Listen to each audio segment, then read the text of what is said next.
আমার জীবনের প্রথম রকিজের অথেন্টিক প্রোডাক্ট এবং ওভার এক্সক্লুসিভ মাল। আচ্ছা, এই ধরনের মাল যারা বিগত দিনে মাগুরা ফ্যাশনে অনেক খোঁজাখুঁজি করছেন কিন্তু মাল পান নাই, প্রথম আছে একটা প্রোডাক্টের একটা কালার। আচ্ছা, রকিজেরই আরো কালার আছে তাই তো? আরো কালার আছে। ওকে, ওইটা ছিল অলিভ কালারের ভিতরে, এটা আছে কফি কালার। একটা কপি কালারের ভিতরে একটা প্রোডাক্ট। হ্যান্ডফিলটা কেমন এটার?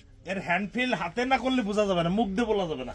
আচ্ছা, খুবই সুন্দর। প্রোডাক্ট নিতে হলে মাগুরা ফ্যাশনে আসতে হবে। এই আর একটা প্রোডাক্ট, এটা আছে অ্যাশ কালারের ভিতরে। অ্যাশ কালারের ভিতরে। ঢাকার যে মৃদু ঠান্ডা তার জন্য কিন্তু এটা এই বেস্ট হবে, তিনটে তাই? কালারের যে প্রোডাক্ট দেখাইছি ওভার এক্সক্লুসিভ, অর্থাৎ এখানে কোনো টাকার বিনিময়ে কিন্তু মাল পাওয়া যায় না। আচ্ছা, কখনো কখনো এভাবে লাকে আসে এবং কোয়ান্টিটি খুব বড় কোয়ান্টিটি না, অল্প সামান্য কিছু মাল আসছে। যারা প্রোডাক্ট নিতে যারা চান, আগে আসবেন তারা মাল পাবেন। যারা প্রোডাক্ট নিতে চান মাগুরা ফ্যাশনে মাগুরা ভিজিট ফ্যাশন করতে visit পারেন। করতে পারেন। ওকে।